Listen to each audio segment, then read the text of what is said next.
This is Nancy at A Crone's Intuition. I thought I would do something different this October 1st. I would read you a poem. This is The Raven by Edgar Allan Poe. And Simon, this is for you. Once upon a midnight dreary, while I pondered, weak and weary, over many a quaint and curious volume of forgotten lore, while I nodded, nearly napping, suddenly there came a tapping, as of someone gently rapping at my chamber door. "'Tis some visitor," I muttered, tapping at my chamber door. "Only this, and nothing more." Ah, distinctly I remember. It was the bleak December, and each separate dying ember brought its ghost upon the floor. Eagerly I wished the morrow, vainly I had sought to borrow from my books secrets of sorrow, sorrow for the lost Lenore, for the rare and radiant maiden whom the angels named Lenore, nameless here forevermore.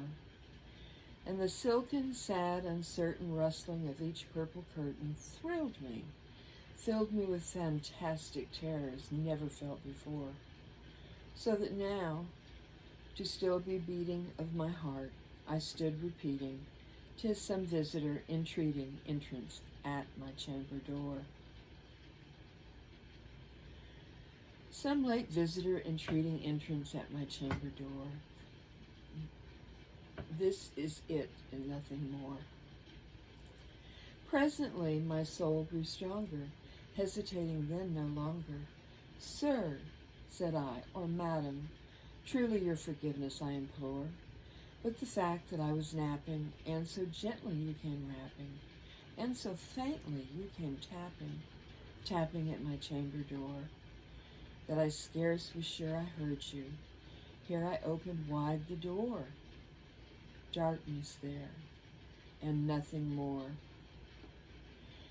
Deep into that darkness peering, long I stood there wondering, fearing, doubting, dreaming dreams no mortals ever dared to dream before. But the silence was unbroken, and still the stillness gave no token, and the only word there spoken was the whispered word, "Lenore?" This I whispered, and an echo murmured back the word, "Lenore." Merely this, and nothing more. Back into the chamber turning, all my soul within me burning. Soon again I heard a tapping, something louder than before. "Surely," said I, "surely that is something at my window lattice. Let me see then what the threat is, and this mystery explore. Let my heart be still a moment, and this mystery implore. 'Tis the wind, and nothing more." Open here I flung the shutter, when, with many a flirt and flutter, in there stepped a stately raven of the saintly days of yore. Not the least obedient maid he, not a minute stopped or stayed he, but with mind of lord or lady perched above my chamber door, perched upon a bust of Pallas just above my chamber door, perched and sat, and nothing more. Then the ebony bird beguiling my sad fancy into smiling, by the grave and stern decorum of the countenance it wore. "Though thy crest be shorn and shaven, thou," I said, "art sure no craven, ghastly grim, and ancient raven, wandering from the nightly shore. Tell me what thy lordly name is on the night's Plutonian shore." Quote the raven, "Nevermore." Much I marveled this ungainly fowl to hear discourse so plainly, though his answer little meaning, little reverency bore. For we cannot help agreeing that no living human being ever yet was blessed with seeing bird above his chamber door, bird or beast upon the sepulchred bust above the chamber door, with such name as Nevermore. But the raven, sitting lonely on that placid bust, spoke only that one word, as if its soul in that one word he did outpour. Nothing farther than he uttered, not a feather than he fluttered, till I scarcely more than muttered, other friends have flown before.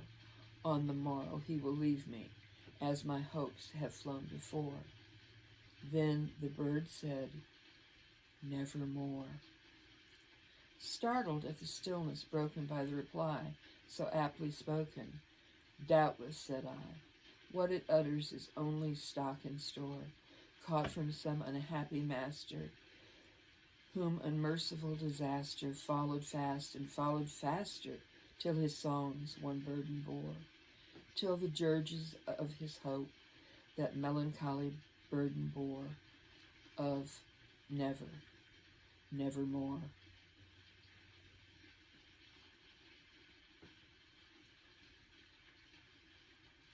But the raven, still beguiling all my sad soul into smiling, straight I wheeled a cushioned seat in front of bird and bust and door.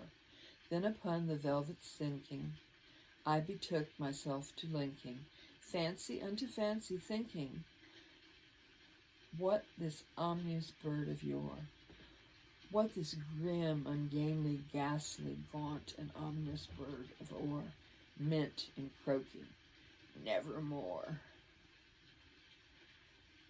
This I sat engaged in guessing, but no syllable expressing, to the fowl whose fiery eyes now burned into my bosom core. This and more I sat divining, with my head at ease reclining, on the cushion's velvet lining that the lamplight gloated o'er. But those velvet violet lining, with the lamplight gloating o'er, she shall press, nevermore.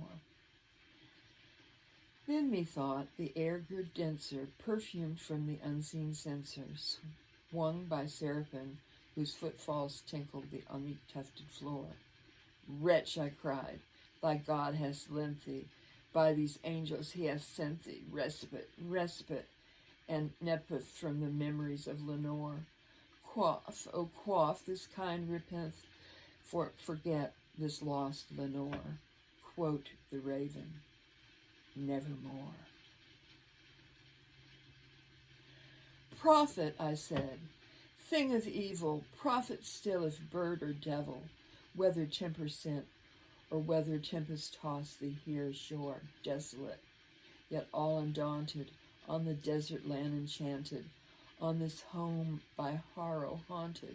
Tell me truly, I implore, is there balm in Gilead? Tell me, I implore. Quoth the raven, Nevermore. Prophet, said I, thing of evil, prophet still if bird or devil, by that heaven that bends above us, by that God we both adore, tell this soul with sorrow laden, if within the distant Aegean it shall clasp a sainted maiden, whom the angels name Lenore. Clasp a rare and radiant maiden, whom the angels name Lenore. Quoth the raven, Nevermore. Be that our sign of parting, bird or fiend, I shrieked, upstarting. Get thee back into the tempest and the night's Plutonian shore. Leave no black plume of token that lie thy soul has spoken. Leave my loneliness unbroken. Quit the bust above my door. Take thy beak from out my heart, and take thy form from off my door. Quoth the raven, Nevermore.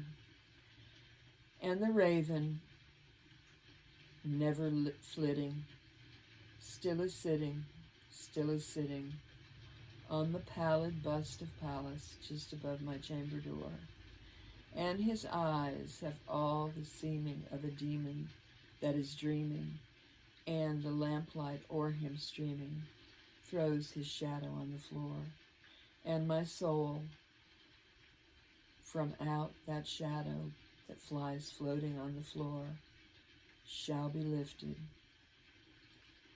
nevermore.